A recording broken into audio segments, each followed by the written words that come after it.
God created the world in 6 days. On the seventh day, he rested. On the eighth day, he started getting complaints, and it hasn't stopped since. I suppose there's always something to complain about: the weather, your health, politicians, doctors, bosses, the church. Sometimes, I've heard, people even complain about their pastors, if you can imagine. Palm Sunday of the Passion of the Lord is a long title for a day that's simple in its drama and clear in its point. It's truly a day when complaints can be justified. The stories of this day are both triumphant and tragic. We heard the triumphant one as the gospel for our celebration today. As we don't have time to proclaim the entire story of the Passion, I encourage you to take some time today to read it yourself, to reflect on it, to pray about it. It is a story about suffering. It's a story about rejection, pain, and death.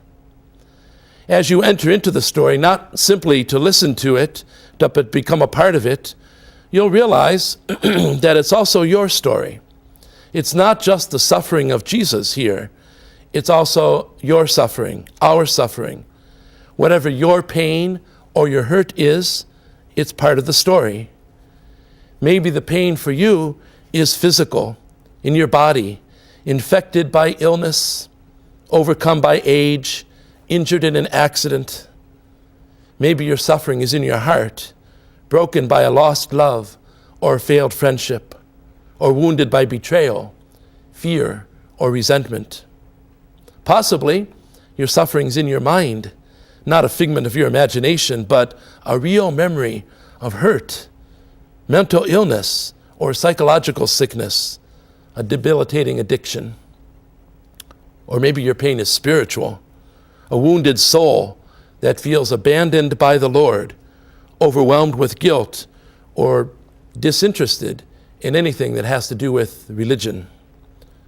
Look and see whether there's any suffering like my suffering, said the prophet in his lament to God. Today, Palm Sunday and the Passion of the Lord, we have before us the cross of Jesus.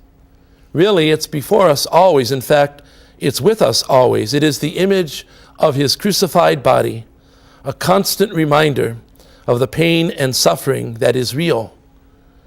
But remember that we look to the crucifix, not to remember just how Jesus died so cruelly and so painfully, but to remember that his death is not the end of the story. Many of the same voices that cried out in the gospel we heard today in praise later shouted for the death of Jesus, but Jesus did not complain. Instead, he commended himself into the hands of his Father. Try it.